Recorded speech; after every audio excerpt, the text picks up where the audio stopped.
অভিনয়, আবেগ, আতঙ্ক। চোখ বন্ধ করলেই শুরু হবে গল্প।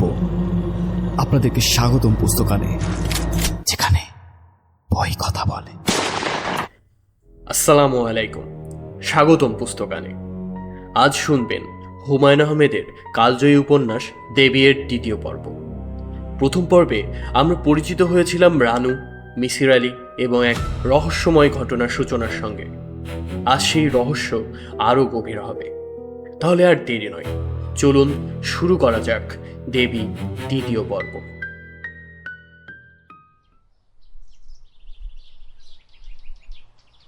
বাসাটা রানুর খুব পছন্দ হয়েছিল। আনিস যখন বলল, কি নেব, পছন্দ হয়? হয়। এই ভালো করে ভেবে বলো তো নেব কি না। 2 দিন পর যদি বলো পছন্দ না, তাহলে মুশকিলে পড়বো। মালিবাগের বাসাটা ভালোই ছিল, শুধু শুধু বদলালাম। এই বাসাটাও তো ভালো। রানু খুব খুশি মনে নতুন বাসা সাজালো, নিজেই পর্দা কিনে আনলো, সারা রাত জেগে সেলাই করলো।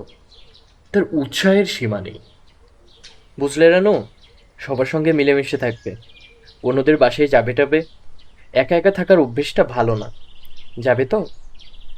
যাব। একা থাকলেই মানুষের মধ্যে নানা রকম প্রবলেম দেখা যায়, বুঝলে? সব ভাড়াটেদের সঙ্গে খাতির রাখবে। ভাড়াটে তো মাত্র একজন। ওই ওনার বাসাতেই যাবে, বাড়িওয়ালার বাসায়ও যাবে। আচ্ছা, যাব। রানু অবশ্যই যায়নি কোথাও, তার ভালো লাগে না। অন্যদের মতো সে কারো সঙ্গে সহজভাবে মিশতে পারে না। অন্যদের সামনে কেমন যেন আড়ষ্ট লাগে। বারান্দার বেতের চেয়ারটাতেই বসে থাকতে ভালো লাগে। দুপুরটাই যা কষ্টের, দুপুরটা কেটে গেলেই অন্যরকম একটা শান্তি লাগে। কিন্তু আজকের দুপুরটা দীর্ঘ, কিছুতেই আর কাটছে না। বারান্দায় বসে থাকতেও ভালো লাগছে না। মেয়েদের স্কুলটা কি কারণে যেন বন্ধ, চারিদিকে চুপচাপ, বড্ড ফাঁকা। কিছুক্ষণ শুয়ে থাকলে কেমন হয়। ঘরের ভেতরটা কেমন যেন অন্যরকম। রানু ভেতরে ঢুকে জানালার পর্দা ফেলে দিল। অনেকখানি অন্ধকার হয়ে গেল, অন্ধকার ও চুপচাপ। আর তখন স্পষ্ট গলায় কে যেন ডাকলো, রানু, রানু। কয়েক মুহূর্ত রানু নড়ল না, অপেক্ষা করতে লাগলো। কিন্তু যে ডেকে উঠেছে সে দ্বিতীয়বার আর ডাকল না। রানুর এরকম চারিদিকের নিস্তব্ধতার মধ্যে একজন অশরীরী কেউ ডেকে ওঠে। অসংখ্যবার শুনেছে এই ডাক। কে সে? কোত্থেকে আসে সে? রানু ফিসফিস করে বলল, কে? কোনো জবাব পাওয়া গেল না। কে? কে তুমি? জানালার পর্দাটা শুধু কাঁপছে। বিকেল হয়ে আসছে। রানু ছোট্ট একটি নিঃশ্বাস ফেলে বারান্দায় এসে দাঁড়ালো। নিচের বাগানে বাড়িওয়ালার বড় মেয়েটি হাঁটছে। নীলু বোধ হয় ওর নাম। এই মেয়েটি তার বোনের মতো নয়, গম্ভীর, কথাবার্তা প্রায় বলেই না। তবুও ওকে দেখলেই রানুর মনে হয় মেয়েটি বড় ভালো, মায়াবতী মেয়ে। রানু দেখল বিষণ্ণ ভঙ্গিতে মেয়েটি একা একা বসে আছে। তার ইচ্ছা হলো নিচে নেমে ওর সঙ্গে কথা বলে, কিন্তু সে গেল না। নীলু 2বার বিজ্ঞাপনটা পড়ল। বেশ একটা মজার বিজ্ঞাপন। কেউ কি আসবেন? আমি একজন নিঃসঙ্গ মানুষ, স্ত্রীর মৃত্যুর পর একা জীবনযাপন করছি। সময় আর কাটে না। আমার দীর্ঘ দিবস ও দীর্ঘ রজনীর নিঃসঙ্গতা কাটাতে কেউ আমাকে 2 লাইন লিখবেন। GPO box number 73। দৈনিক পত্রিকায় এরকম বিজ্ঞাপন দেওয়ার মানে কি? সাপ্তাহিক কাগজগুলিতে এইসব থাকে। ছেলে ছোকরাদের কাণ্ড। এই লোকটি নিশ্চয়ই ছেলে ছোকরা নয়, বুড়ো হাবরাদের একজন। বাবা, এটা পড়েছো? নীলু জাহেদ সাহেবের হাতে কাগজটা গুজে দিল। বাবা, এই বিজ্ঞাপনটি পড়ো তো। জাহিদ সাহেব নিজেও ভ্রুকুঞ্চিত করে 2বার পড়লেন। তার মুখের ভঙ্গি দেখে মনে হলো বেশ বিরক্ত হয়েছেন। পড়েছো? পড়লাম। কি মনে হয় বাবা? কি আবার মনে হবে? কিছুই মনে হয় না। দেশটা রসাতলে যাচ্ছে। খবরের কাগজওয়ালারা এসব ছাপে কিভাবে? নীলু হাসি মুখে বলল, ছাপাবে না কেন? দেশটা বিলাত আমেরিকা নয়, বুঝলি? আর ভালো করে পড়লেই বোঝা যায় লোকটার একটা বদ মতলব আছে। কই, আমি তো বদমতলব কিছু বুঝছি না। জাহিদ সাহেব গম্ভীর হয়ে বললেন, দেখিস তুই আবার চিঠি লিখে বসিস না। নীলু মুখ নিচু করে হাসলো। হাসছিস কেন? এমনি হাসছি। চিঠি লিখবার কথা ভাবছিস না তো মনে মনে? হুম। নীলু মুখে উহু বললেও মনে মনে ঠিক করে ফেললো গুছিয়ে একটা চিঠি লিখবে। দেখা যাক না কি হয়, কি লেখে লোকটি। রাতে ঘুমোতে যাওয়ার আগে সে সত্যি একটা চিঠি লিখে ফেলল। মোটামুটি বেশ দীর্ঘ চিঠি। জনাব, আপনার বিজ্ঞাপনটি পড়লাম, লিখলাম কয়েক লাইন। এতে কি আপনার নিঃসঙ্গতা কাটবে? আমার বয়স 18, আমি ঢাকা বিশ্ববিদ্যালয়ের ছাত্রী। আমরা দু বোন। আমার ছোট বোনটির নাম বিলু, সে হলিক্রস কলেজে পড়ে। আমরা দুই বোনই খুব সুন্দরী। এই যা, এটা আপনাকে লেখা ঠিক হলো না, তাই না? নাকি সুন্দরী মেয়েদের চিঠি পেলে আপনার নিঃসঙ্গতা আরো দ্রুত কাটবে? নীলু চিঠি লিখেই তার মনে হলো যে এরকম লেখাটা ঠিক হচ্ছে না। চিঠির মধ্যে একটা বড় মিথ্যা আছে। সে সুন্দরী নয়। বিলুর জন্যে কথাটা ঠিক, তার জন্যে নয়। নীলু ছোট্ট একটি নিঃশ্বাস ফেলে দ্বিতীয় চিঠিটি লিখল। জনাব, আমার নাম নীলু, আমার বয়স 20। আপনার নিঃসঙ্গতা কাটাবার জন্যে আপনাকে লিখছি।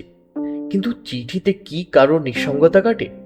আপনার বয়স কত এটা দয়া করে জানাবেন। নীলু। দ্বিতীয় চিঠিটিও তার পছন্দ হলো না। তার মনে হলো সে যেন কিছুতেই গুছিয়ে আসল জিনিসটি লিখতে পারছে না। রাতে শুয়ে শুয়ে তার মনে হলো হঠাৎ করে সে এত ব্যস্ত হয়ে পড়েছে কেন? চিঠি লেখারই বা কি দরকার? সে নিজেও কি খুব নিঃসঙ্গ? হয়তোবা। এ বাড়িতে আর দুটি মাত্র প্রাণী, বিলু আর বাবা। বাবা দিনরাত নিজের ঘরেই থাকেন। মাসের প্রথম দিকের কয়েকটা দিন বাড়ি ভাড়ার টাকা আদায়ের জন্য অল্প যা নড়াচড়া করেন, তারপর আবার নিজের ঘরেই বন্দি। আর বিলু তো আছে তার অসংখ্য বন্ধু বান্ধব নিয়ে। শুধু মেয়ে বন্ধু নয়, তার আবার অনেক ছেলে বন্ধুও আছে। মহানন্দ আছে বিলু, তবে সে একটু বাড়াবাড়ি করছে। কাল তার কাছে একটি ছেলে এসেছিল। সে রাত 8টা পর্যন্ত ছিল। এসব ভালো নয়। নীলু উকি দিয়ে দেখেছে ছেলেটি ফরফর করে সিগারেট টানছে, হাত নেড়ে নেড়ে কথা বলছে, আর বিলু হাসতে হাসতে ভেঙে পড়ছে। ভাত খাওয়ার সময় নীলু কিছু বলবে না করেও বলল, ছেলেটা কে রে? কোন ছেলে? ওই যে রাত 8টা পর্যন্ত গল্প করলি। ও, সে তো রুবির ভাই। মহা চালবাজ, নিজেকে খুব বুদ্ধিমান ভাবে, আসলে মহাগাধা। বলতে বলতে খিলখিল করে হাসে বিলু। মহাগাধা হলে এতক্ষণ বসিয়ে রাখলি কেন? যেতে চাচ্ছিল না তো কি করব? বলতে বলতে বিলু আবার হাসল। বিলু এমন মেয়ে যার উপর কখনো রাগ করা যায় না। নীলু কখনো রাগ করতে পারে না। মাঝে মাঝে বাবা দু একটা কড়া কথা বলেন, তখন বিলু রাগ করে খাওয়া বন্ধ করে দেয়। সে এক মহা যন্ত্রণা। একবার রাগ করে সে পুরো 2 দিন দরজা বন্ধ করে বসেছিল। কত সাধাসাধি, কত অনুরোধ। শেষ পর্যন্ত মগবাজারের ছোট মামাকে আনতে হলো। ছোট মামা বিলুর খুব খাতিরের মানুষ। তার সব কথা সে শোনে। তিনি এসে যখন বললেন, দরজা না খুললে মা আমি কিন্তু আর আসবো না, এই আমার শেষ আশা, তখন দরজা খুলল। এরকম জেদি মেয়ে। নীলুর কোনো জেদ টেদ নেই। কালো এবং অসুন্দরী মেয়েদের জেদ কখনো থাকে না। এদের জীবন কাটাতে হয় একাকী। নীলু বাতি নিভিয়ে ঘুমোতে চেষ্টা করল। ছোটবেলার বাতি নেভানোর সঙ্গে সঙ্গে তার ঘুম আসতো। এখন আর আসে না।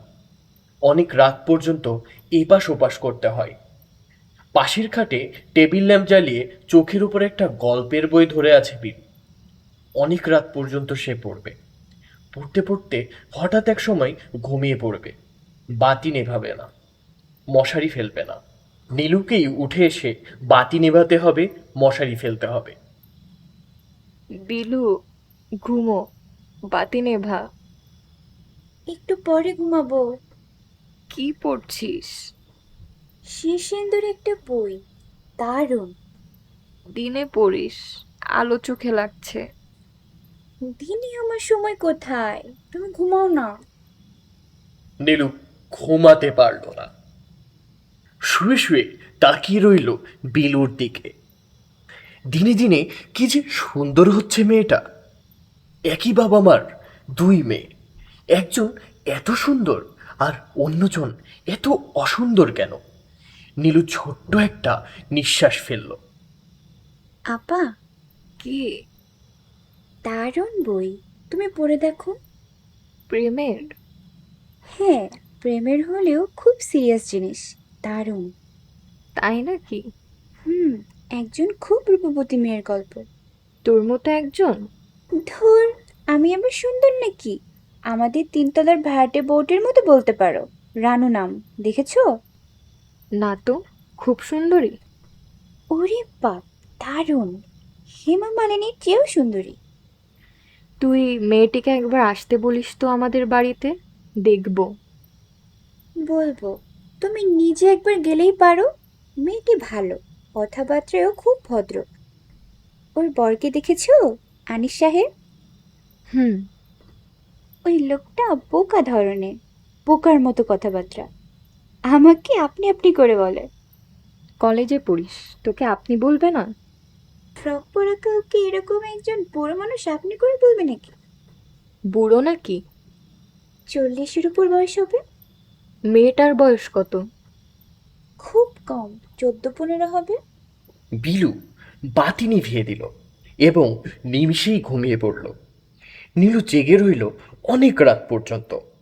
কিছুতেই তার ঘুম এলো না। ইদানিং তার ঘুম খুব কমে গেছে। রোজই মাঝরাত না হওয়া অবধি ঘুম আসে না।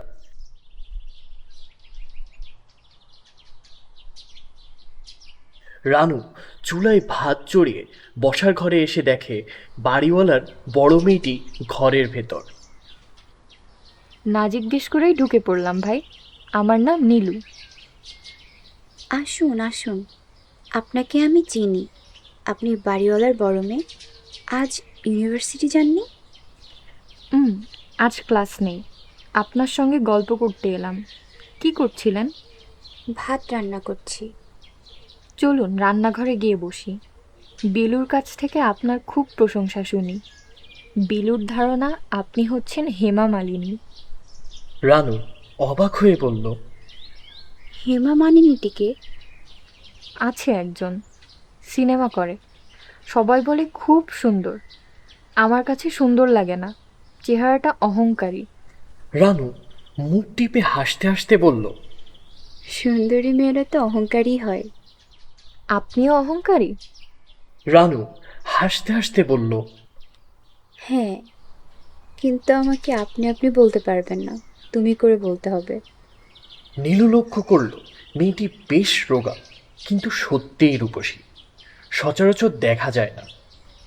চোখ দুটি কপালের দিকে ওঠানো বলে দেবী প্রতিমার চোখের মতো লাগে। সমগ্র চেহারায় খুব সূক্ষ্ম হলেও কোথাও যেন একটা মূর্তি মূর্তি ভাব আছে। কি দেখছেন? তোমাকে দেখছি ভাই। তোমার চেহারায় একটা মূর্তি মূর্তি ভাব আছে। রানু মুখ কালো করে ফেলল। নীলু অবাক হয়ে বলল, ও কি, তুমি মনে হয় মন খারাপ করলে? না, মন খারাপ করব কেন? কিন্তু এমন মুখ কালো করলে কেন? আমি কিন্তু কমপ্লিমেন্ট হিসেবে তোমাকে বলেছি। তোমার মতো সুন্দরী মেয়ে আমি খুব বেশি দেখিনি। তবে একবার একটি বিহারি মেয়েকে দেখেছিলাম আমার ছোট মামার বিয়েতে। অবশ্যই সে মেয়েটি তোমার মতো রোগা ছিল না, ওর স্বাস্থ্য বেশ ভালো ছিল। আপনি কি একটু চা খাবেন? তুমি আমাকে আপনি করে বলছো কেন? তোমার কি মনে হয় আমার বয়স অনেক বেশি? না, তা মনে হয় না। তুমিও আমাকে তুমি বলবে। আর তোমার যদি আপত্তি না থাকে তাহলে আমি মাঝে মাঝে তোমার কাছে আসব। রানু চায়ের কাপ সাজাতে সাজাতে মৃদু স্বরে বলল, আমাকে মূর্তি মূর্তি লাগে, এটা বললে কেন? নীলু অবাক হয়ে বলল, এমনি বলেছি, টানা টানা চোখ তো সেজন্যেই। তুমি দেখি ভাই রাগ করেছো। একটা কারণ আছে নীলু, তোমাকে একদিন আমি সব বলবো, তাহলেই বুঝবে। চায়ে কতটুকু চিনি খাও? 3 চামচ। নীলু অনেকক্ষণ বসল, কিন্তু কথাবার্তা আর তেমন জমল না। রানু কেমন যেন অন্যমনস্ক হয়ে পড়েছে, কিছুতেই মন লাগাতে পারছে না, সহজ হতে পারছে না। নীলু বেশ কয়েকবার অন্য প্রসঙ্গ আনতে চেষ্টা করলো, ভাষা ভাষা জবাব দিল রানু, এবং একসময় হালকা স্বরে বলল, আমার একটা অসুখ আছে নীলু, কি অসুখ? মাঝে মাঝে আমি ভয় পাই। ভয় পাই মানে? রানু মাথা নিচু করে বলল, ছোটবেলায় একবার নদীতে গোসল করতে গিয়েছিলাম, তারপর থেকে এরকম হয়েছে। কি হয়েছে?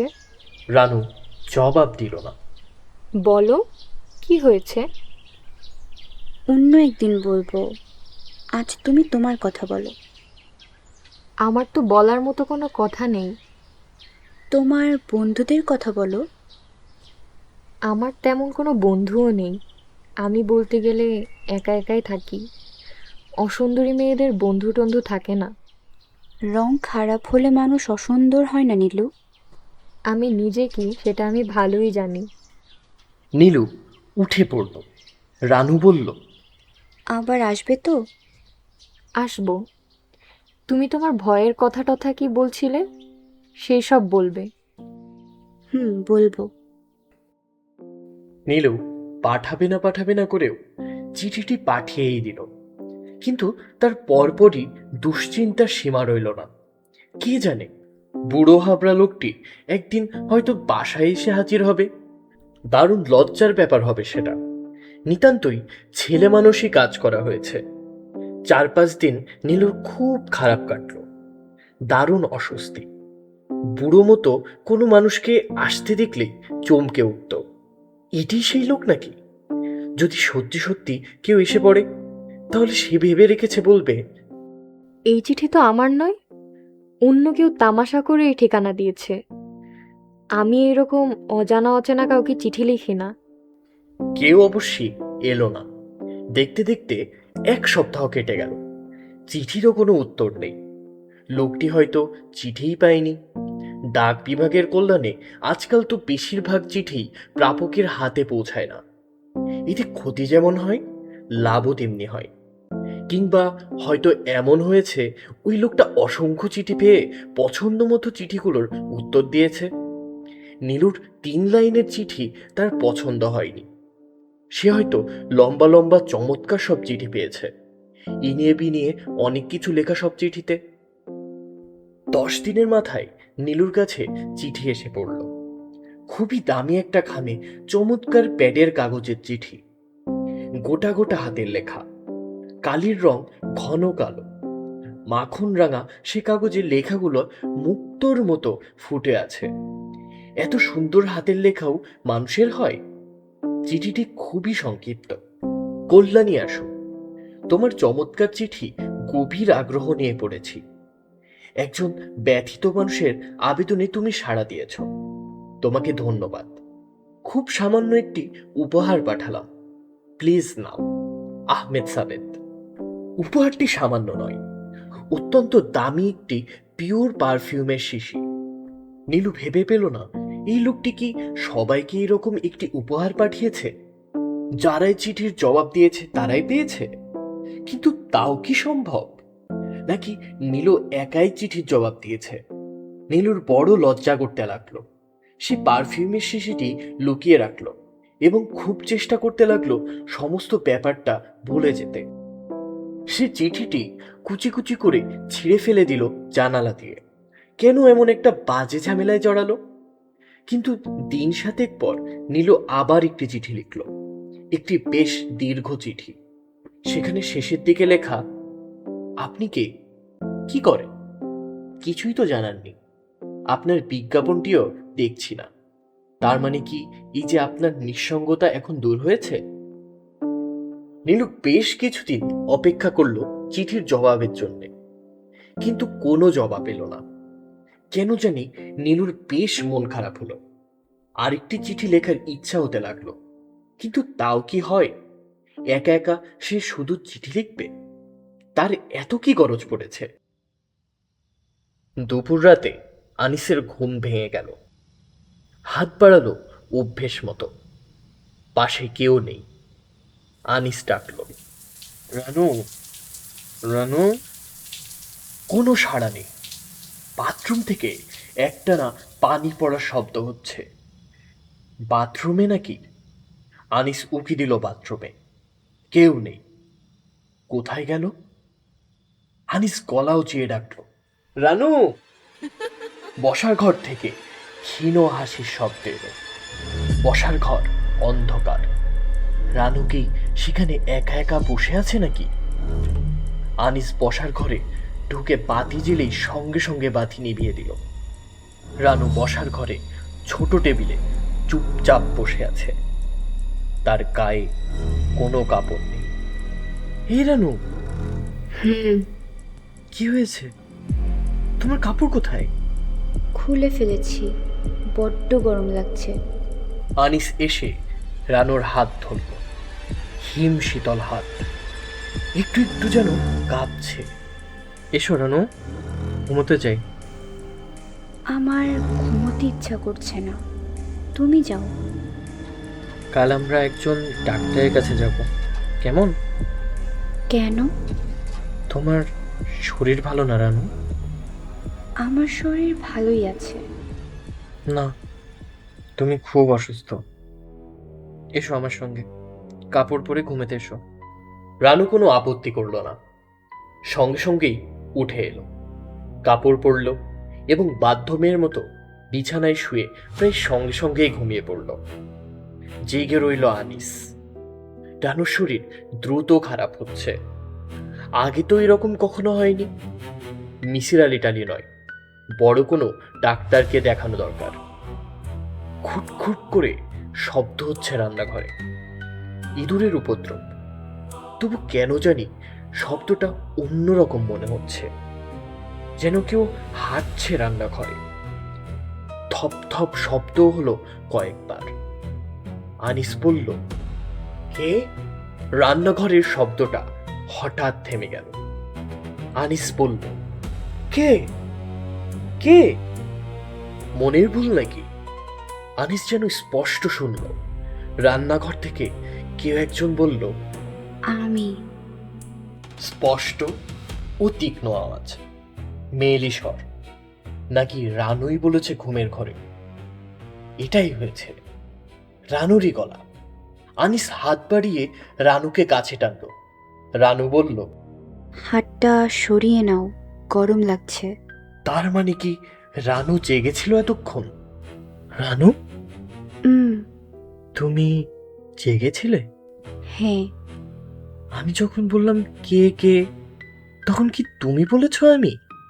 রানু চুপ করে রইল। আনিস বলল, বলো, বলেছ এরকম কিছু? হ্যাঁ, বলেছি। কিন্তু তুমি জবাব দিলে কেন? তোমাকে তো জিজ্ঞেস করিনি। আমি জানতে চাচ্ছিলাম রান্নাঘরে কেউ আছে কিনা। রানু ফিস ফিস করে বলল, আমি তো রান্নাঘরেই ছিলাম, আমি রান্নাঘর থেকেই জবাব দিয়েছি। আনিস চুপ করে গেল। বিছানায় উঠে বসে পরপর দুটি সিগারেট শেষ করলো। বাথরুমে গিয়ে বাতি জ্বালিয়ে রেখে এলো। রান্নাঘরের বাতিও জ্বালিয়ে দিয়ে এলো। থাকুক, সারা রাত বাতি জ্বালানোই থাকুক। রানু, কি? কাল তুমি আমার সঙ্গে একজন ডাক্তারের কাছে যাবে, কেমন? ঠিক আছে, যাব। ডাক্তার সাহেব যা যা জানতে চান সব বলবে। রানু জবাব দিল না। মনে হলো সে ঘুমিয়ে পড়েছে। শান্ত নির্বিঘ্ন ঘুম, কিন্তু রান্নাঘরে আবার শব্দ হচ্ছে। আনিসের মনে হলো সেই স্পষ্ট চুরির টুনটুন শব্দ শুনছে, কাচের চুরির আওয়াজ। আনিস কয়েকবার ডাকলো, কে কে ওখানে? কেউ জবাব দিল না। বাথরুম থেকে একটানা জল পড়ার শব্দ আসছে। বাড়িওয়ালাকে বলতে হবে কল ঠিক করে দিতে। একজন কাজের মানুষ রাখতে হবে, পুরুষ মানুষ নয়, মেয়ে মানুষ, যে রাত দিন থাকবে। আত্মীয় স্বজন কাউকে এনে রাখলেই ভালো হতো, কিন্তু আনিসের তেমন কোনো আত্মীয় স্বজন নেই যারা এখানে এসে থাকবে। আনিসের ঘুম এলো শেষ রাতের দিকে। এই ছিল হুমায়ুন আহমেদের দেবী উপন্যাসের দ্বিতীয় পর্ব। গল্পের রহস্য এখনো পুরোপুরি উন্মোচিত হয়নি। সামনের পর্বে অপেক্ষা করছে আরও চমকপ্রদ ঘটনা এবং মিসির আলীর নতুন অনুসন্ধান। এই পর্বে কণ্ঠ দিয়েছেন জাকিয়া আরিফিন বিদিশা, তাসনিমা তাবাসসুম এবং ওয়াসিফ আহমেদ। পরবর্তী পর্বটি সবার আগে শুনতে পুস্তকান চ্যানেলটিতে সাবস্ক্রাইব করুন। ভিডিওটি ভালো লাগলে একটি লাইক দিন আর আপনার মূল্যবান মতামত কমেন্টে জানাতে ভুলবেন না। আজকের মতো বিদায়, আবার দেখা হবে দেবী এর তৃতীয় পর্বে। আল্লাহ হাফেজ।